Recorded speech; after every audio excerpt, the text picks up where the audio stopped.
Queridos amigos, buenas tardes. Los impulsores del manifiesto por un voto constitucionalista sin engaños, Teresa Freixas, Nicolás Redondo, Míriam Tey, Sergio Fidalgo y Joaquín Villanueva, nos han convocado hoy aquí para reflexionar sobre el capital cívico que tiene el voto de los ciudadanos en la cita electoral del 12 de mayo en Cataluña. El manifiesto tiene la virtud de contar con las firmas indistintas de personalidades de todas las ideologías. Algo está cambiando en España, o quizás estamos demasiado aterrados para recluirnos en capillas. Reparen un instante. ¿Se imaginan cuán distinto hubiera sido el destino de la España constitucional surgida del 78 de no haber sido o haber estado condicionada por el terrorismo y los nacionalistas? Las relaciones tóxicas que envenenan los comportamientos humanos individuales también pueden pervertir a sociedades políticas enteras. En ambos casos, siempre con graves daños para la convivencia y felicidad de la nación como institución democrática. Les repito la pregunta. ¿Se imaginan cuán distinto hubiera sido el destino de la España constitucional de no haber sido condicionado por los nacionalistas? ¿Cuánto tiempo perdido? ¿Cuántas energías y presupuestos derrochados? ¿Cuánto dolor innecesario? El 12 de mayo tenemos una cita con nuestra responsabilidad política, la de votar y hacerlo con criterio. En nuestra mano está premiar o sancionar la confianza depositada en nuestros representantes. Sin fidelidad ciega, quien te estafa en el peso cuando vas al mercado ha de percatarse que ha perdido un cliente. El voto no es una ideología integrista, ni una religión, sino la culminación de una reflexión racional destinada a apoyar las mejores soluciones de los políticos más honestos, en cada elección y sin casarse con nadie. En Cataluña hay partidos que pasan por constitucionalistas y llevan 40 años remando con los nacionalistas. De esta reflexión nos vienen a hablar Teresa Freixas y Nicolás Redondo. No antes de preguntarnos si, como nos quieren hacer creer los discursos más interesados, todo se reduce al pulso entre el secesionismo y el constitucionalismo. Si así fuere, ¿el PSC-PSOE estaría en el campo constitucionalista? La tentación de pasar de ese reduccionismo a Salvador Illa como voto útil, solo hay un paso, el que le dan las encuestas. ¿Pero es el PSC quien frenará la deriva nacionalista? ¿Es el PSC quien frenará el apartheid lingüístico, la amnistía, la asimetría económica entre comunidades o el futuro derecho de autodeterminación? ¿Lo ha intentado alguna vez? ¿Lo ha intentado alguna vez desde aquel lejano 1980, cuando Joan Reventós le entregó todo el poder a Jordi Pujol, porque, según dijo en sus memorias, no quería que se instalara una opción la rusista en Cataluña? ¿Quién podía haber frenado mejor que el PSC esta balcanización? ¿Quién podía haber frenado o lo ha fortalecido? ¿Pedro Sánchez ha acabado con ella o la ha reactivado? ¿Tienen alguna esperanza que después del 12 de mayo la historia será distinta? Son preguntas que hemos de hacernos y obrar en consecuencia. Y hacerlo sin renunciar a votar, por mucho hastío o hartazgo que nos inspire la clase política. Si nos dejamos llevar por la desesperación, ganan los que viven de ella. Ante estas incertidumbres solo se me ocurre un refrán castizo: del agua mansa, líbreme Dios, que de la brava ya me libro Dios, ya me libro yo. Seguro que a buen entendedor buenas palabras bastan. Ahora, Teresa Freixas y Nicolás Redondo interventar en este foro, por orden, primero Nicolás Redondo y después Teresa Freixas. Comentarán el manifiesto, las intenciones del manifiesto y las reflexiones sobre este manifiesto. Nicolás Redondo, una breve reseña. Exsecretario general del Partido Socialista de Euskadi, Euskadiko Ezkerra, y exdiputado, una referencia cívico-política imprescindible del PSOE, transmitida por vía familiar desde su padre, dirigente sindical de Unión General de Trabajadores, Nicolás Redondo Urbieta, y de su abuelo, uno de los primeros concejales socialistas en Vizcaya, Nicolás Redondo Blanco, todos represaliados por el franquismo. Fue el primer socialista que se atrevió a sumar fuerzas con los partidos constitucionalistas en el País Vasco para frenar al nacionalismo y su deriva violenta e inconstitucional. Por ello no dudó en romper el gobierno con el PNV en 1998, cuando la ejecutiva del PS decidió, a propuesta suya, abandonar el gobierno de coalición con los nacionalistas vascos, al pretender esto llevar a cabo una reforma del reglamento de la Cámara en la que los grupos nacionalistas se negaban a exigir jurar la Constitución como condición ineludible para acceder al cargo de parlamentario, así como por el acercamiento entre Herri Batasuna y el PNV. Otro gallo nos hubiera cantado si aquellas prevenciones hubieran calado en el propio PSOE. Desde entonces ha mantenido serias discrepancias con su partido, que han cuajado finalmente en un expediente de expulsión. En 2001 fue nombrado presidente de la Fundación para la Libertad. Participa con el programa de radio de Carlos Herrera, escribe asiduamente en la prensa y ejerce su profesión de abogado, todo compaginándolo con una actividad cívica y política encomiable. Acaba de publicar No me resigno, la memoria de un político honesto al que tanto echamos en falta quienes consideramos a la política la mejor herramienta para hacer sociedades más justas. Ha sido muchas cosas y ha librado 1000 batallas. Pero para mí, antes que nada, es un amigo. Y en política, un amigo del que te fías por los firmes principios que posee es un tesoro. Nicolás, tuyo es el micrófono.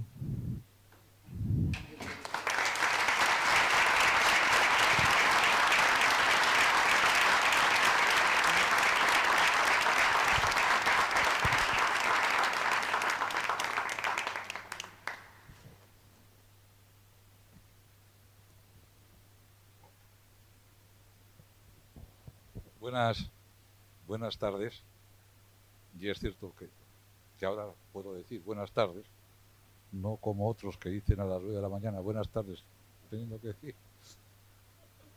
buenos días.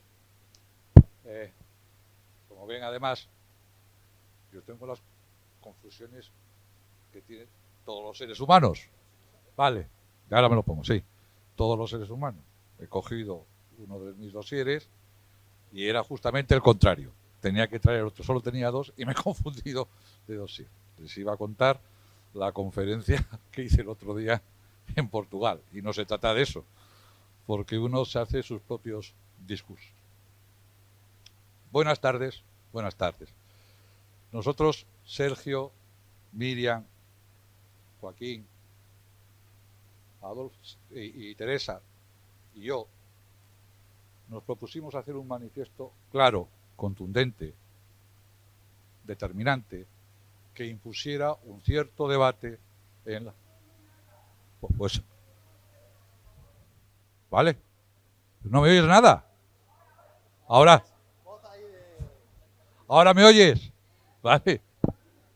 Vale. Tuvimos intención, digo, de poner encima de la mesa un debate que no se había dado en el resto de España. No sé si en Cataluña en su momento se había dado y no sé con qué intensidad, pero no en el resto de España, que era el debate sobre quienes defienden el sistema constitucional y lo hacen sin engaños, sin dobleces. Teníamos, yo particularmente, en ese libro que ha comentado Robles y en artículos 1000, tenía intención e interés en que esto apareciera. ¿Por qué? Porque yo creo que uno de los problemas primeros que tiene una democracia en crisis es la pérdida de valor de las palabras. Lo primero que se ve en una crisis política, sin ninguna duda, es cómo las palabras pierden su valor, cómo lo firmado no tiene sentido, cómo se puede decir hoy una cosa y a la noche otra y mañana otra distinta a las 2 anteriores. Y por eso quisimos hacer este manifiesto y por eso yo quiero decir después de decir que estoy encantado y satisfecho de estar con ustedes, quiero decir que el primer esfuerzo que haré hoy, como vengo haciendo desde hace tiempo, es defender el valor de las palabras. Las palabras tienen exactamente su valor y no tienen otro. No pueden servir para una cosa y la contraria, para una cosa y la opuesta. No, tienen su significación exacta, definida a través del uso y de los siglos. Y en ese sentido, la primera demostración de nuestra crisis política es la pérdida de valor de las palabras en España. Casi todos podemos utilizar las mismas palabras queriendo decir cosas muy diferentes. Lo único que nos diferencia a unos de otros es la legitimidad con la que decimos esas palabras. Y yo, avalado por ya mi larga historia, diré lo que pienso, sabiendo que ustedes saben que lo que pienso y lo que digo es exactamente lo que pienso y lo que digo y lo que quiero decir exactamente, y con lo que me he comprometido toda mi vida política. Decía Moratín, nosotros, los españoles, nunca mencionamos a nuestros personajes de referencia intelectual. Vaya usted a un mitin y probablemente alguien hable de Machado, de eso de las dos Españas, o vaya otro y le oirá a alguien hablar de Ortega y Gasset y la nueva política, pero poco más. No se vuelvan locos porque no encontrarán a nadie que haga, o a pocos, que hagan referencia a nuestro noble e ilustre pasado intelectual. Al contrario de lo que sucede pasando los Pirineos, que se pasan todo el día haciendo referencias a su propio pasado intelectual y cultural, en ocasiones excesivamente, a mi juicio. Pero bueno, nosotros hemos sido justamente lo contrario. Decía Moratín en el siglo XVIII y XIX, para que veamos que casi todo vuelve a suceder, exactamente en la derrota de los pedantes, que es muy ilustrativo el título. De hoy en adelante, a todo crítico se le llamará envidioso. A toda prueba, calumnia. A toda censura, libelo. A todo raciocinio, insulto. Como hemos ido empeorando en contra de lo que debería pasar, ahora ya no hace falta hablar de calumnia, ni de envidiosos, ni de insultos. Simplemente nos pueden llamar fachas.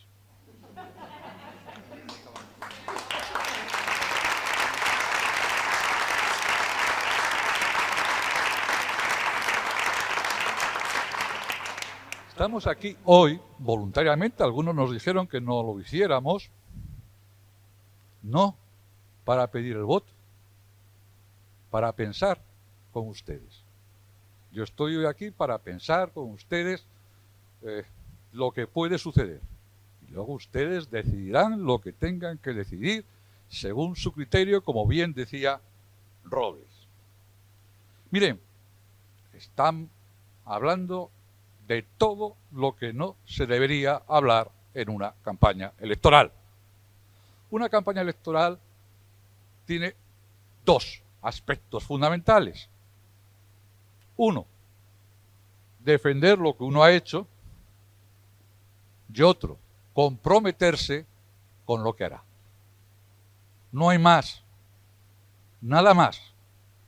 Unos lo harán bien, otros mal, unos recurrirán a la seguridad, otros a la ilusión, pero ese es el eje de las campañas electorales responsables para que los ciudadanos decidan. Bien, aquí estamos hablando hasta de Milei, que ya tiene narices, que un personaje, unos estarán a favor y otros en contra de Milei, pero nadie dudará que fino no es. Fino, que no es Talleyrand, que no es Fouché, no, este hombre es un poco más contundente, Pues este hombre, que es más contundente, pasa por Talleyrand y Fouché comparado con nuestro ministro Puente, cosa que es algo sorprendente en nuestro país. Pero no se trata de esto. Es decir, ¿por qué hablamos de Milei? ¿Por qué hablan de la esposa del presidente, de las circunstancias anímicas del presidente del gobierno? ¿Saben por qué? Porque no se quiere hablar de lo fundamental. ¿Y lo fundamental qué es? En relación con el pasado, lo que se ha venido haciendo estos últimos años. Hoy de lo que se tenía que estar hablando en la campaña electoral catalana es de la amnistía, de si se está a favor o se está en contra. Hoy de lo que se debería estar hablando en la campaña catalana es de los indultos anteriores o de la aniquilación del tipo de sedición del Código Penal o de la banalización de la sedición. Hoy de lo que se debería estar hablando para todos los ciudadanos, para que decidan lo que tengan que decidir en Cataluña el próximo domingo y luego en las europeas, es si es lógico, razonable, normal, cotidiano, que un gobierno se constituya en un país extranjero. Es que pasan tantas cosas que no nos damos cuenta de los escándalos que estamos viviendo.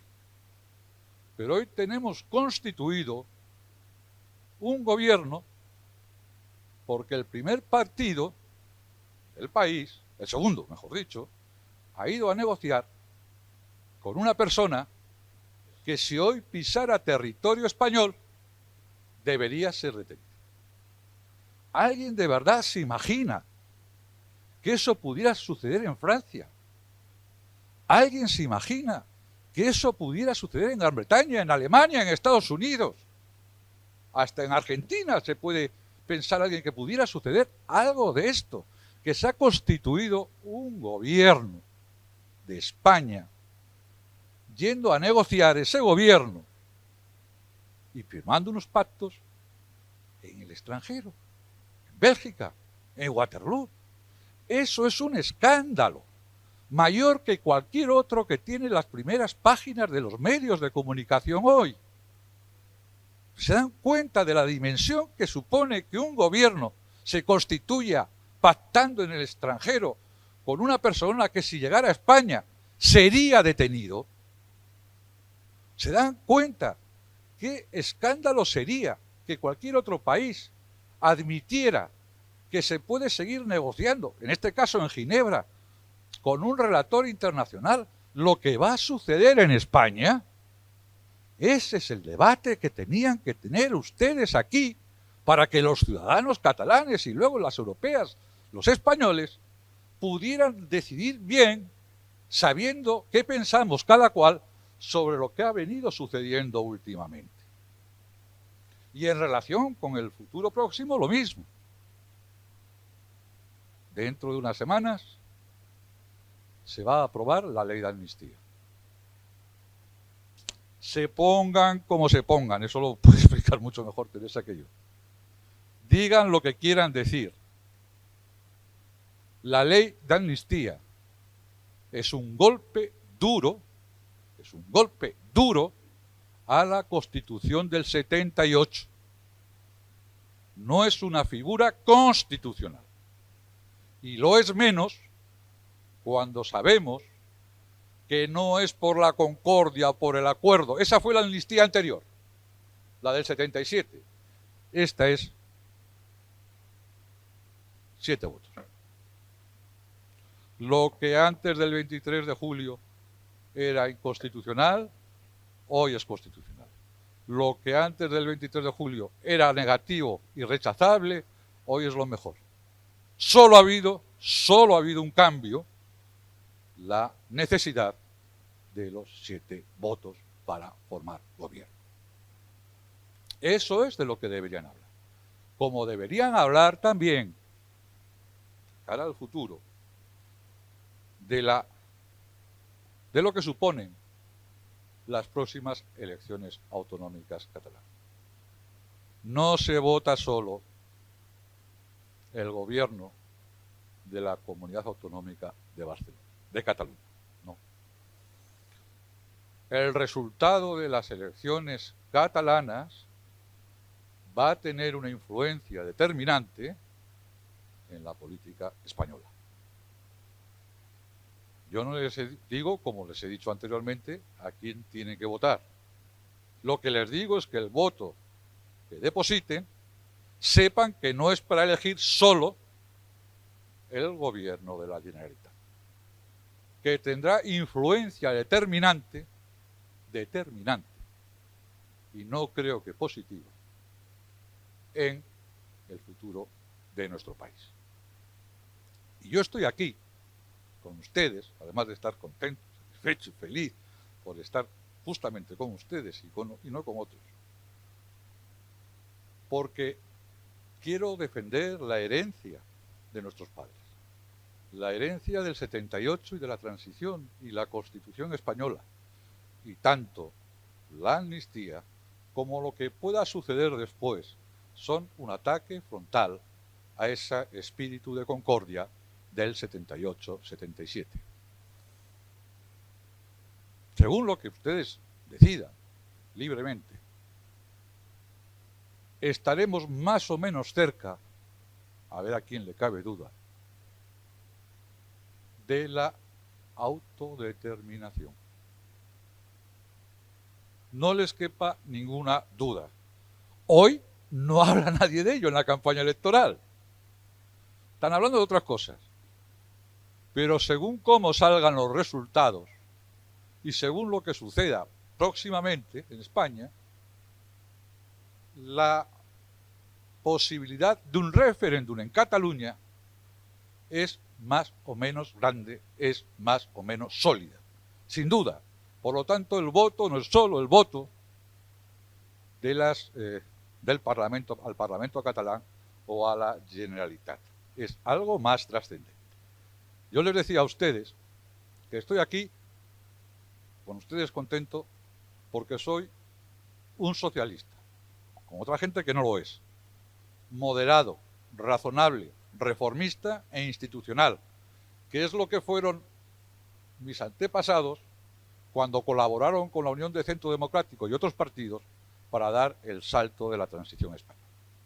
Ese fue el gran compromiso histórico, de esos me siento heredero y a esos quiero representar. Aquellos que se superaron las siglas, aquellos que superaron las tribus, aquellos que vieron al enemigo solo como un adversario. Eso es lo que yo vengo a defenderles hoy aquí.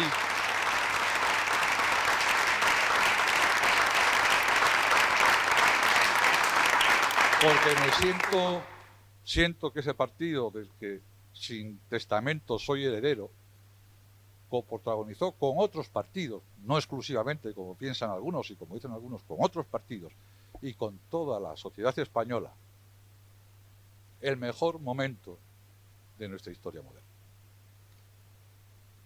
Decía Kennedy, cuando estuvo en Berlín, delante del muro, aquello que todo el mundo recuerda, todos somos berlineses, yo soy berlinés. Pero decía algo que tiene más interés que ese eslogan que viene del latín, de todos somos romanos, es más interesante. Decía Kennedy, la libertad es indivisible y cuando una persona está esclavizada, no podemos hablar de libertad. Cuando una persona está esclavizada, no podemos hablar de libertad. Yo hoy aquí en Cataluña, con este manifiesto que hemos hecho, yo añado, mucho más vulgarmente, alguna otra cosa. Los derechos que no son de todos, no son derechos, son privilegios, son prebendas. Los derechos tienen que ser de todos. añado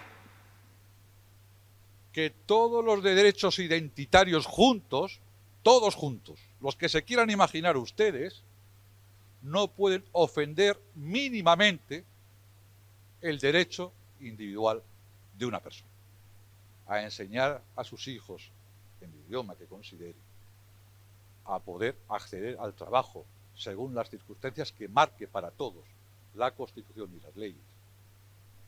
No puede socavar la importancia de un derecho individual todos los derechos identitarios. Yo estoy aquí por eso, porque soy un demócrata al que le repugna todo lo identitario que se lleva a los límites del fanatismo. Yo estoy aquí por eso, porque soy una persona moderada, que no me levanto por las mañanas pensando que tengo que tomar el Palacio de Invierno, o no me levanto por las mañanas pensando que tengo que montar en Babieca, porque los países prosperan cuando sus políticas son moderadas. Los países prosperan alejados de los extremismos. Los países prosperan alejados de las identidades fanatizadas. Por eso, porque yo defiendo todas estas cuestiones, hoy estoy aquí y antes hicimos este manifiesto del que estamos muy orgullosos, tanto por el resultado como por las firmas de muchas personas que nos han sorprendido adhiriéndose a él. Miren, Cataluña, porque estamos en Cataluña, nunca ha sido, me está diciendo que no me oye, pero estoy gritando, a ver si solo no me oye usted. Voy a gritar más.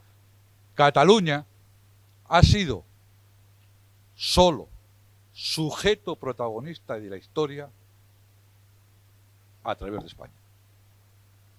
Nunca ha sido otra cosa, como no lo hemos sido los vascos, y como no lo han sido los andaluces, y como no lo han sido los aragoneses, los de Castilla y León. Hemos sido, como diría Américo Castro, protagonistas de la historia con y a través de España. No ha habido otra forma.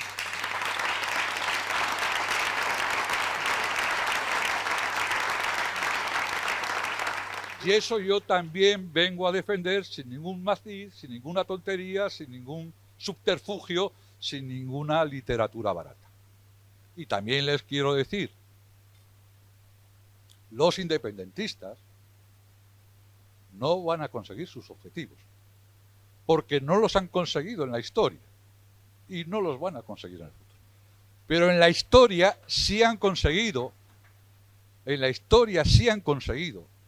no las independencias y las quimeras con las que sueñan en Waterloo o al otro lado del Pirineo o donde estén. No, eso no lo van a conseguir. Pero ya en otras ocasiones en nuestra historia reciente han conseguido que nuestras esperanzas de progreso, de libertad pacífica, de igualdad entre los españoles se frustraran. Ya lo han conseguido en otras ocasiones. No han conseguido la independencia, pero sí han conseguido que todas nuestras ilusiones en vivir fraternalmente desaparecieran. En el siglo XX, por lo menos en 2 ocasiones. Y yo no quiero que se vuelva a repetir. Por eso les pido a ustedes una especie de compromiso. No sabemos lo que va a pasar el domingo. Lo que me gustaría saber, tener claro, y creo que lo tengo, la verdad, es que todos ustedes, yo también, sigamos trabajando por eso tan humilde que es la libertad individual y la igualdad entre españoles. Eso sí merece la pena. Por encima de las siglas, por encima de los intereses. Por eso hemos firmado ese manifiesto. Vean ustedes el manifiesto, léanlo y mediten quiénes son sólidamente constitucionalistas, quiénes son dudosos, quiénes son un mal menor, quiénes no lo son, y decidan, que seguro que deciden bien. Muchas gracias.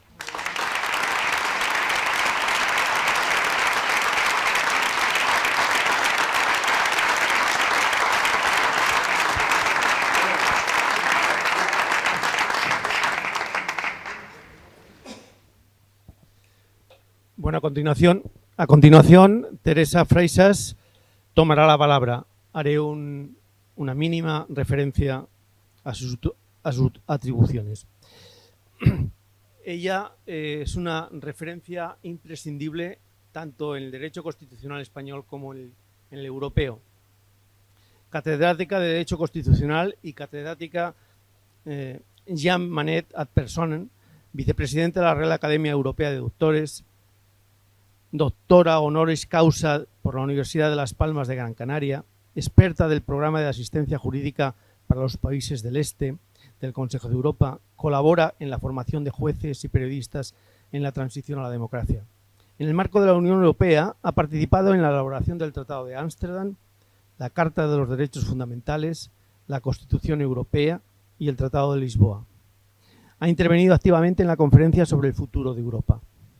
Ha publicado una docena de libros y más de 100 artículos científicos en materia de su especialidad. Ha dirigido numerosos proyectos de investigación y ha sido profesora visitante de diversas universidades de Europa y América.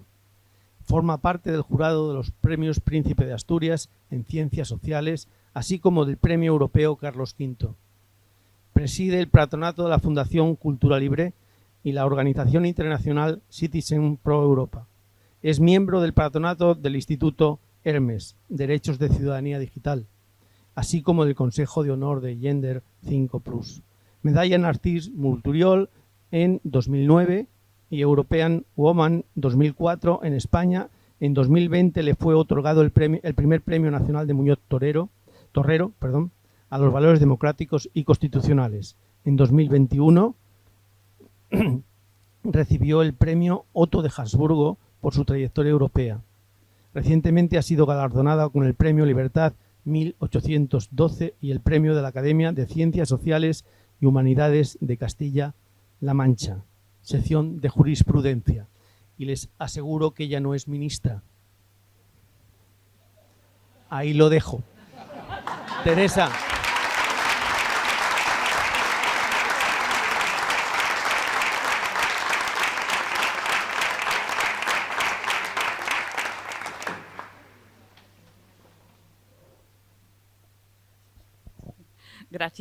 Gracias por la presentación. Gracias por decir que no soy jurista. El otro día me lo dijo un señor en una comisión del Senado, me dijo que yo no era jurista. Con lo cual, bueno, en fin, me quedo con el que no soy jurista de Antonio, ¿eh? Ah, yo le he entendido jurista.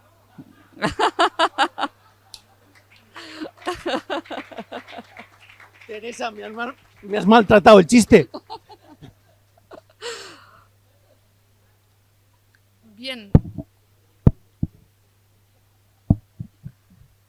Vamos a ver, ¿por qué estamos aquí? Pues es que la democracia no consiste únicamente en depositar un voto en la urna cada 4 años. La democracia es mucho más. Claro, es una democracia representativa y tiene que serlo, porque es la democracia liberal que nos hemos dotado los países que hoy en día podemos considerar como, digamos, más avanzados y como aquellos puestos en la modernidad. Pero es que resulta que para que esa democracia representativa funcione tiene que ir acompañada por la democracia participativa. Así también se refleja en los tratados de la Unión Europea. Democracia representativa como eje vertebrador del funcionamiento político, acompañada por la ciudadanía a través de la democracia participativa. Y desde ese punto de vista yo siempre recuerdo las enseñanzas de Norberto Bobbio, cuando nos decía que ser ciudadano pues era algo que implicaba que se tuviera que ser un ciudadano informado, un ciudadano consciente, un ciudadano animado a participar y que eso era súper importante, era lo más que se podía ser. ¿Por qué?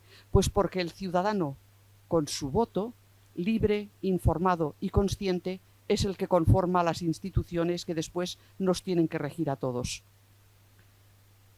Ese es el espíritu que nos ha llevado a preparar este manifiesto, esta aportación ciudadana de personas que lo han suscrito desde muchísimos lugares. Yo quiero agradecer a todos los que lo hayan suscrito su toma de posición, porque es muy importante, a esos miles de personas que te van diciendo hay que dar una respuesta a estos problemas que ahora tenemos y dar una respuesta adecuada. Y la verdad, darse cuenta de que hay tantos que están detrás de intentar encontrar soluciones lógicas, democráticas y plausibles, pues es reconfortante. Es reconfortante porque la lucha que se está llevando por parte de muchísimas personas aquí en Cataluña y también fuera de Cataluña, para que en Cataluña no pasen las cosas que pasan. Y quiero agradecer especialmente a los que están fuera de Cataluña, que no nos dejen solos, que de alguna manera nos ayuden y nos apoyen, porque en el fondo, como bien decía Nicolás, lo que se va a decidir el día 12 nos compete, pero no únicamente a nosotros. Eso va a tener una repercusión en prácticamente todo el resto de España, porque la política española en estos momentos está casi cautiva de determinadas posiciones políticas que han tenido su origen aquí en Cataluña. A lo largo de estos últimos años ha habido una apropiación de las instituciones que nos ha excluido a muchos ciudadanos. Esto ha sucedido aquí, lo decíamos, con el procés, pero es que ahora hemos visto que el procés se ha trasladado al resto de España. Y claro, ese secuestro de las instituciones, que no ha sido inocente, sino que ha venido taimadamente preparado desde hace muchísimo tiempo. Recordemos el Manifiesto 2000, recordemos cuando se presenta, y cuando se intenta, y cuando se configura y se es consciente y se articula todo un programa, toda una hoja de ruta para, de alguna manera, se decía entonces, catalanizar Cataluña. Y me preguntarán ustedes qué es eso de catalanizar Cataluña, ¿no? Bueno, pues catalanizar Cataluña ha significado apropiarse de todas las instituciones, no únicamente las públicas, sino incluso también las privadas. Apropiarse de la calle, apropiarse de la escuela, apropiarse de la administración, del comercio, incluso del ocio, de todo. ¿Por qué? Porque había que vivirlo en catalán. Ahora encontramos pancartas que dicen esto, necesitamos vivir en catalán, ¿no? En fin, no sé, eso a mí me provoca un poquito de problema. ¿Qué significa vivir en catalán? Es decir, si alguien tiene que pensar en que tiene que vivir en un idioma determinado, dices, bueno, pues com diem nosaltres que s'ho faci mirar. Entonces, claro, toda esta apropiación ha derivado en algo que nos ha situado en problemas muy serios, no únicamente para nosotros, sino para el resto de España y también, podríamos decir, para Europa. No es un problema meramente interno el que nos está sacudiendo, es un problema que va más allá. Un momento álgido lo tuvimos en el año 17, en el 2017, cuando intentaron separarnos ya de una manera, digamos, formal del resto de España, con las leyes de desconexión que pretendieron privarnos a los catalanes constitucionalistas de nuestros derechos constitucionales, aboliendo la Constitución y el Estatuto. Cuando pretendieron también aprobar la ley del derecho de autodeterminación. Cuando pretendieron hacer ese mal llamado referéndum del 1 de octubre, al cual han pretendido darle legitimidad, diciendo que eso daba toda la legitimidad para una declaración unilateral de independencia. Claro, ahí hubo un momento realmente álgido en el cual no únicamente tuvimos problemas en las instituciones, sino también en la calle. Barcelona era invivible. No sabíamos qué es lo que nos podía pasar simplemente saliendo de casa. O si queríamos coger el tren o si teníamos que tomar un avión. Ahora nos dicen que eso fueron simples disturbios públicos. Y el otro día me lo repitieron en el Senado. Eso solamente fueron unos disturbios. Digo, bueno, que yo recuerde, hubo condenas por sedición, que no es lo mismo que un disturbio público. Podríamos recordar más. Fueron encausados los máximos promotores por rebelión y recuerden que entre la realización del proceso y la redacción de la sentencia nos encontramos con una sentencia condenatoria por sedición. No contentos con eso, ha habido más rebajas. Ha desaparecido el delito de sedición de nuestro Código Penal. Es decir, nos han desarmado, de alguna manera, frente a lo que podían ser nuevos ataques que nos están diciendo que los volverán a hacer. Y además incluso lo explican de una manera razonada.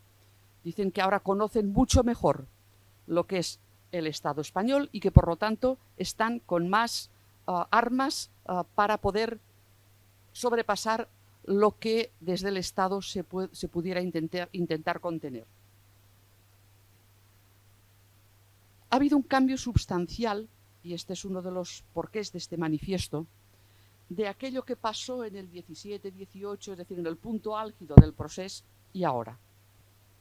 En aquel tiempo, en aquellos momentos, tanto en el Parlamento como en las manifestaciones, en todas partes, teníamos un elenco más amplio de partidos políticos que nos defendían.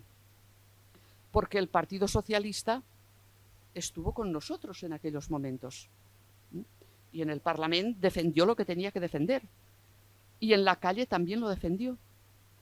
En cambio, en estos momentos no los tenemos.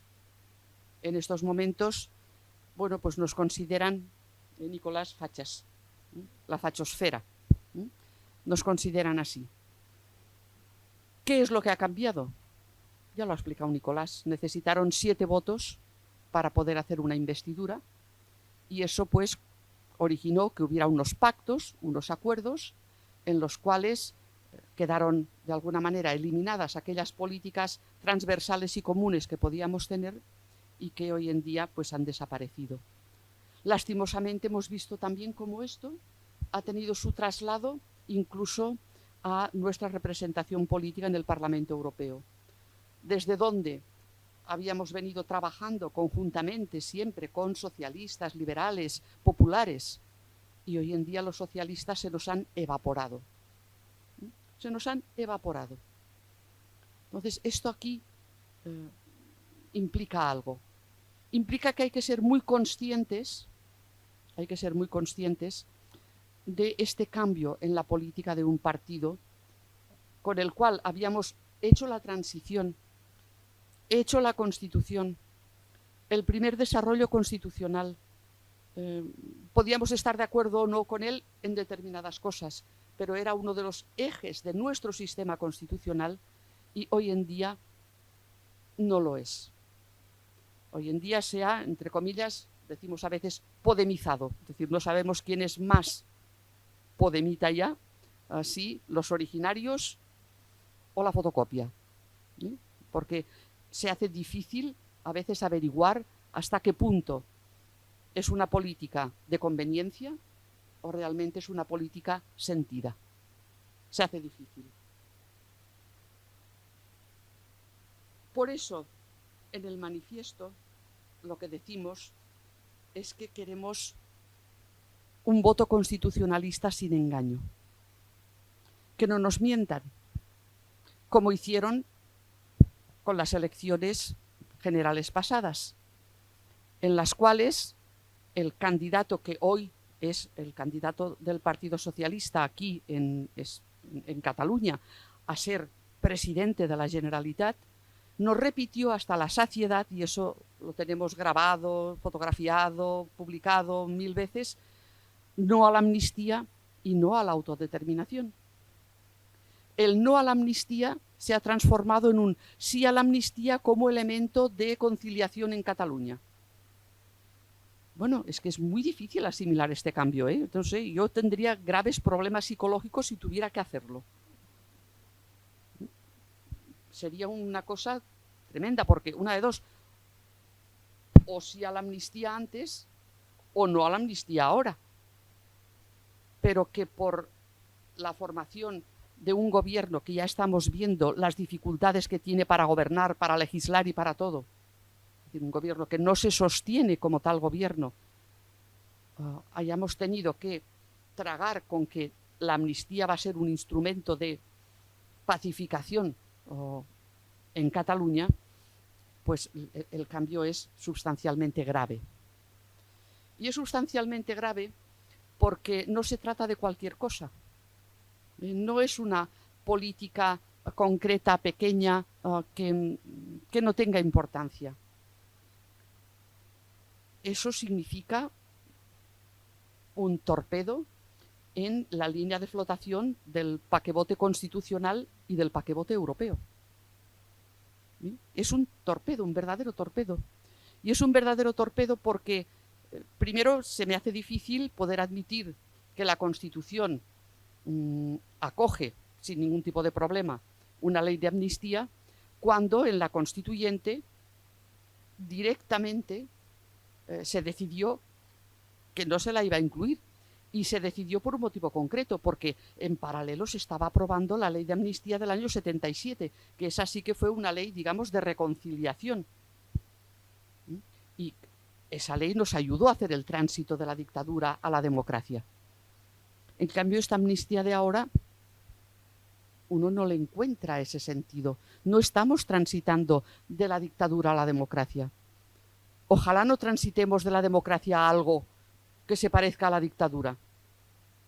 Porque tal como están las cosas, a veces da la impresión de que podamos avanzar hacia una deconstrucción de nuestro sistema constitucional que se parezca más a un sistema autocrático y que se parezca más a un sistema iliberal que no lo que es propio de las democracias de nuestro entorno.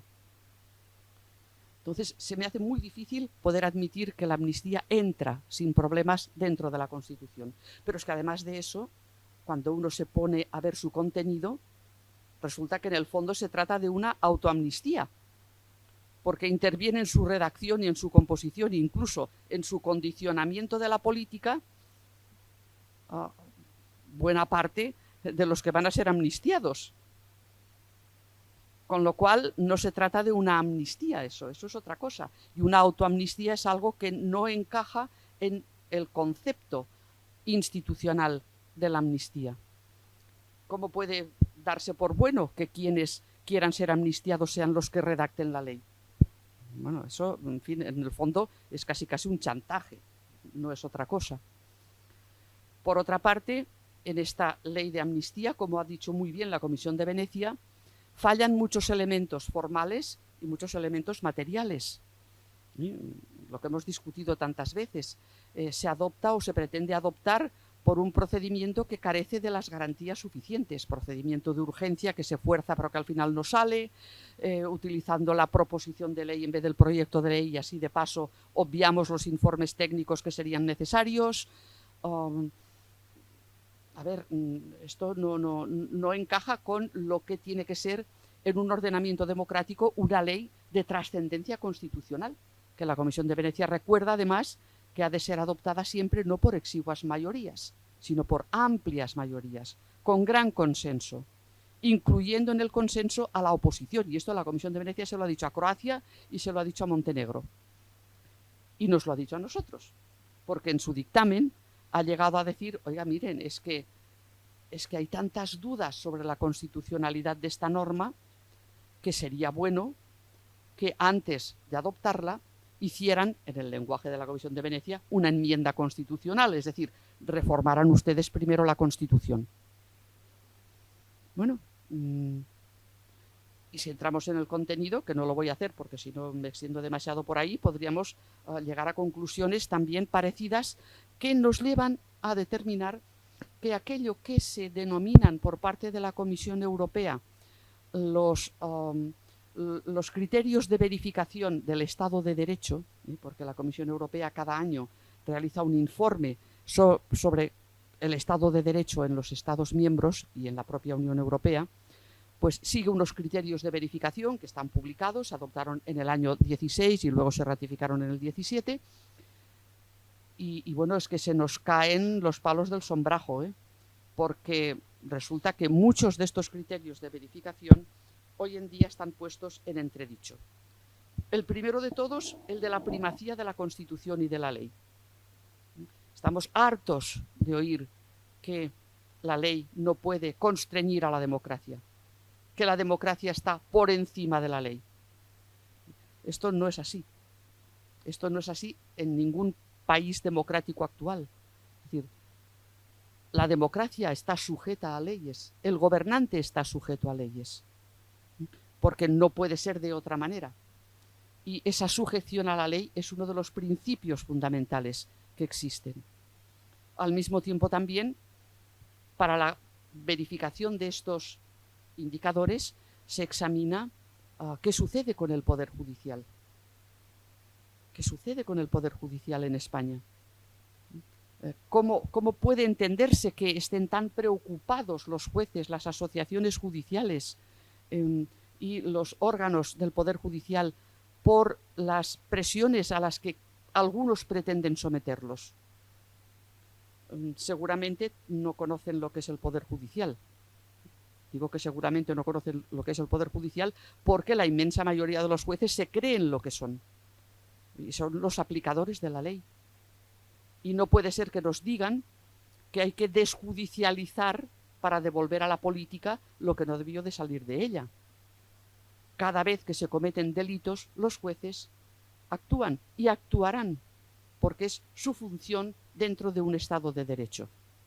Incluso en aquellas épocas, y si hacemos un poco de historia constitucional y vemos qué es lo que ha pasado en otros lugares, por ejemplo, en Estados Unidos hubo un periodo que se le llamó el periodo de gobierno de los jueces, porque el Tribunal Supremo dictó sentencias muy importantes de profundo calado que incidieron en las instituciones políticas básicas del país.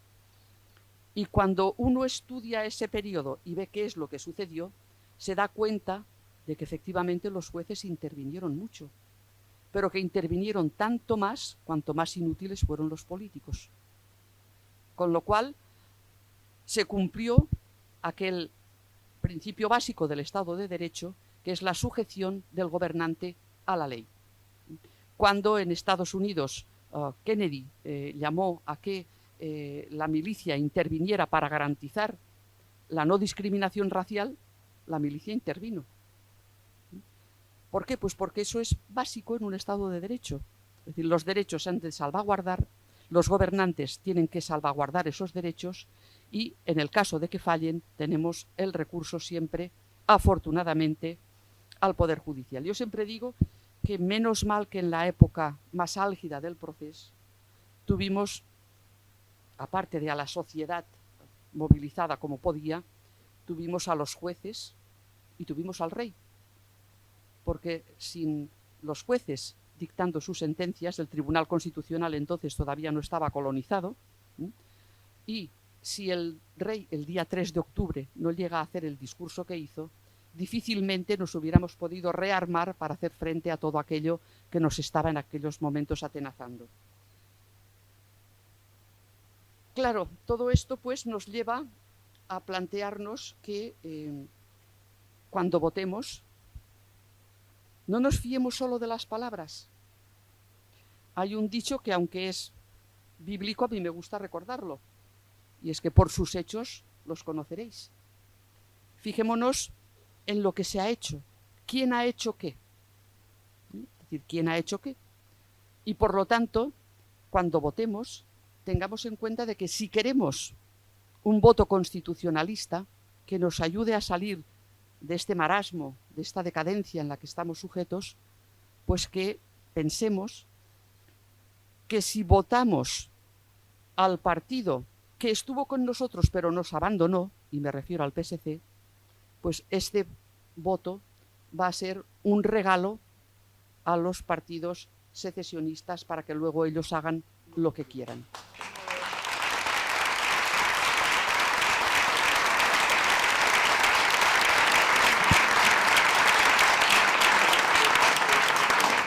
Y poder hacer lo que quieran significa muchas cosas. Significa irse a Ginebra, por ejemplo, y hacer reuniones sustituyendo a lo que tendría que ser el lugar básico de discusión de los problemas y las diferencias, que son lógicos y normales en todo Estado democrático. Es en las instituciones representativas, es en las instituciones que tenemos ya establecidas y reguladas donde se tienen que solucionar los temas. Si hay diferencias de opinión entre gobierno central y una comunidad autónoma, tenemos pues las conferencias bilaterales. Para los temas de financiación, que ahora parece ser que tanto interesan, tenemos el Consejo de Política Fiscal y Financiera. Tenemos también las conferencias sectoriales para los asuntos determinados. ¿Por qué esto no se está utilizando? Y hace tanto tiempo que no se está utilizando. Y sin embargo, dan carta de legitimidad a reuniones de mesas de negociación en el extranjero con verificadores internacionales, como si se tratara de un problema propio de las FARC, por ejemplo. Esto es absolutamente intolerable en un Estado de Derecho. Es, por eso les decía antes, un torpedo en la línea de flotación de la Constitución y de Europa. Uno de los temas que nos dicen ahora los partidos secesionistas que se negocia, aunque el PSC, el Partido Socialista, nos dice que no, pero bueno, a quien creemos, por sus hechos los conoceréis, volvamos a repetirlo otra vez, a quien creemos. Resulta que nos dicen que no, pero sabemos que sí, sabemos que de eso se está hablando. ¿Cómo se puede, de alguna manera, tolerar que decisiones tan graves como lo que podría ser decidir de qué manera se puede separar o no una parte del territorio de un Estado de dentro de la Unión Europea, se haga clandestinamente?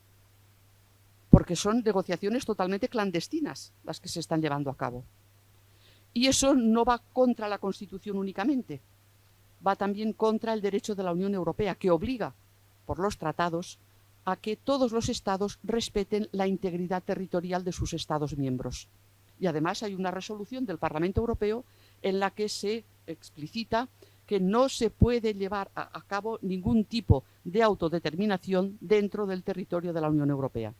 A mayor abundamiento, si uno va a ver lo que ellos alegan Naciones Unidas, ahora Naciones Unidas está de moda, evidentemente los pactos internacionales y la propia Carta de Naciones Unidas da el derecho de autodeterminación de los pueblos. Pero después son las resoluciones de la Asamblea General y del Consejo de Seguridad los que concretan todo esto de la autodeterminación. ¿Y cómo lo hacen? De dos maneras. Se lo explico para que no les quede ninguna duda y lo puedan alegar ante cualquier tergiversación que haya. El derecho de autodeterminación es para los pueblos coloniales, para aquellos que hayan sido colonia, que estén sujetos a una metrópoli. Y es más, dentro de la normativa de Naciones Unidas se exige incluso que no haya continuidad territorial entre lo que se desgaja y la entidad primigenia. Pensar que Cataluña podamos ser una colonia, bueno, es que es prácticamente un insulto que nos están haciendo.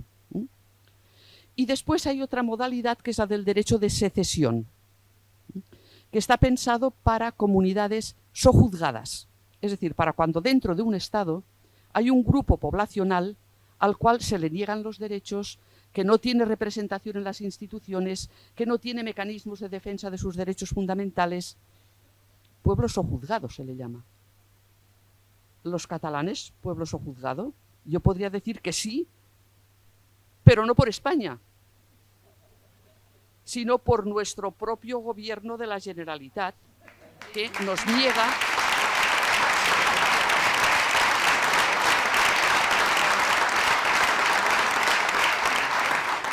nos niega los derechos de nuestros hijos en las escuelas, que nos niega los derechos en la administración pública, que nos los niega en muchos ámbitos de la vida.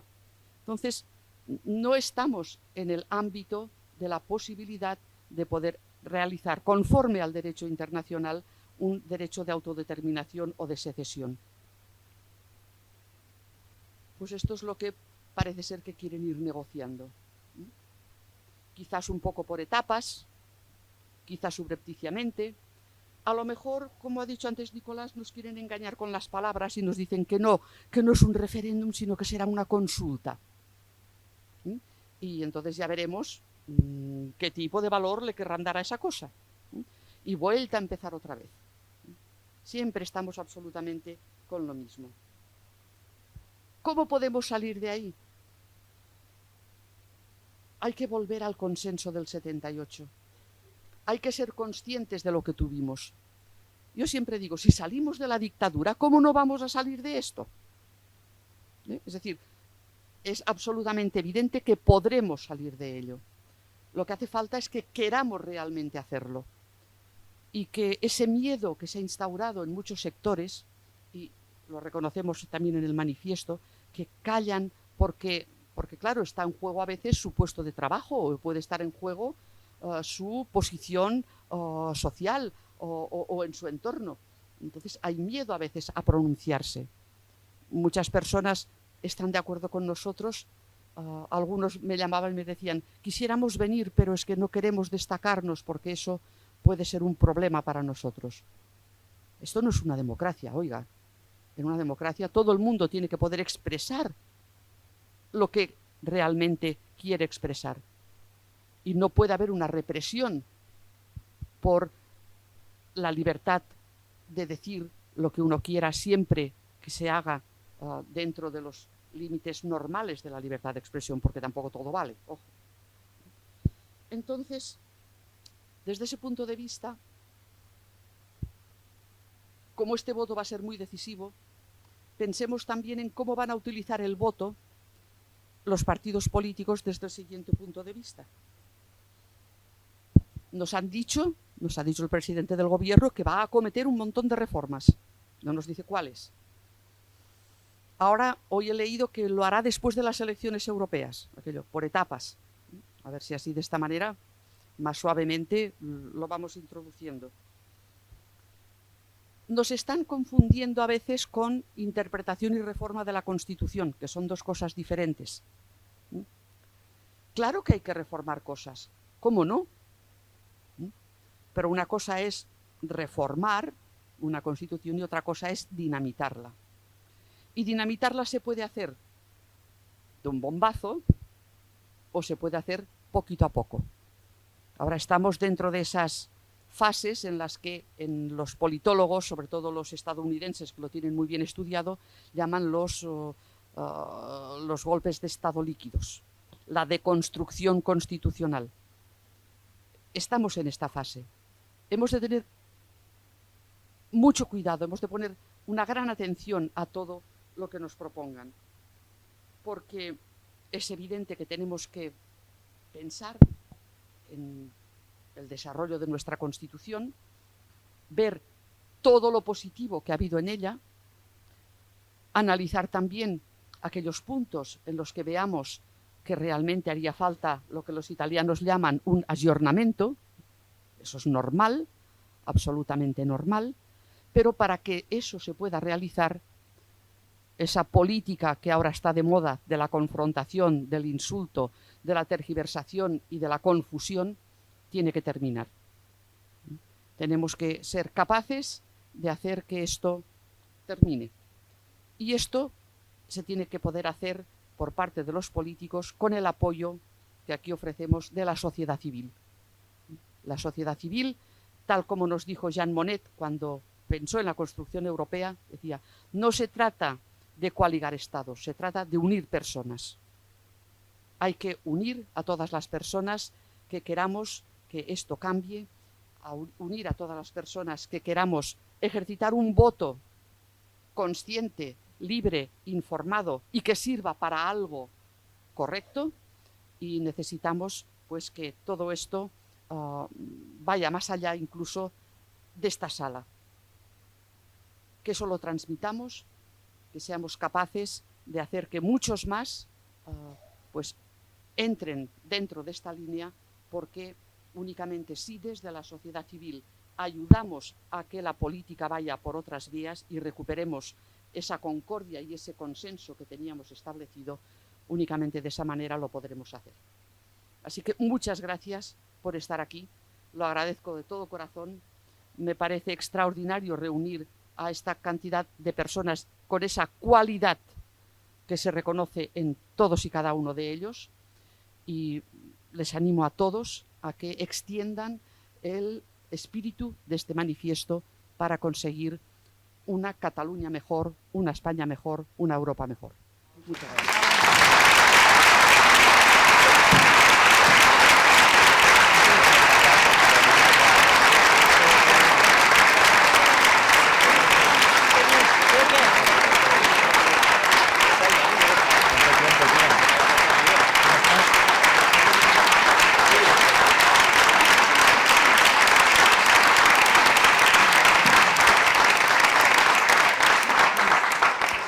Gracias a los ponentes, gracias a todos los que os habéis desplazado hasta aquí.